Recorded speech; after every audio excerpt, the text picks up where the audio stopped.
Bonjour à tous, bienvenue pour un nouveau numéro de Faites le papier. Ce samedi 29 août, direction Vincennes avec le prix Gaston de Vazières, Critérium 4 ans Q4 qui est à l'affiche.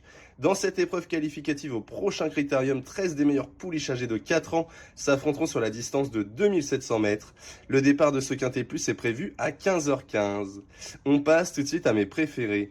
Ma favorite se nomme Marinée Lavry. La protégée de Mathieu Mottier vient de réaliser une superbe valeur sur l'hippodrome d'Anguin dans le prix Paul Légarnet Critérium 4 en Q1.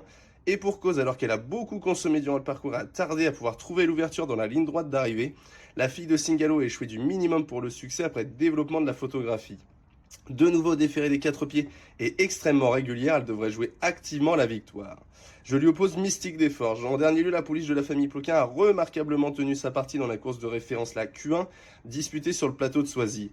En effet, même si elle a dû évoluer en dehors de l'animatrice Le Nez au vent durant les 800 derniers mètres, la fille d'Ulan Duval n'a pas lâché le morceau, concluant 5ème tout près des premières. Ce samedi, c'est le choix de Paul Ploquin qui la préfère aux dépens de Magic Knight et encore plus performante sur le parcours de tenue de Vincennes. Elle mérite beaucoup de crédit.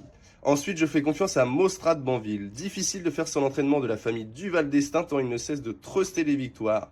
Lors de son avant-dernière tentative, elle a pris une superbe 4ème place dans le prix de Milan, un groupe 3 derrière 3 mâles de talent.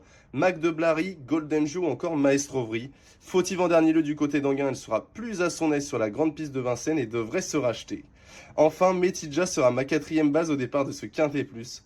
En dernier lieu, elle a bien tenu sa partie dans la Q1, concluant à la 7ème place tout près des premières, le tout en n'ayant pas eu forcément toutes ses aises au moment de l'accélération finale. En avant-dernier lieu, elle s'est tout simplement intercalée entre Marinée Lavry et Mila Découpré qu'elle va retrouver ce samedi. Elle ne dispose pas de marge de manœuvre, mais a largement les moyens de conclure à l'arrivée. Je leur associe tous les chevaux ensuite car derrière, la course est extrêmement ouverte et il pourrait y avoir la présence d'une très grosse cote à l'arrivée qui pourrait venir pimenter les rapports. Mon ticket avec les 4 bases et champs total, avec mes 4 bases, le 8, le 2, le 7 et le 3 avec tous les chevaux associés pour un montant de 9 euros. Un ticket que vous pourrez retrouver sur equidia.fr avec beaucoup plus d'informations pour affiner vos jeux. Bon jeu à tous!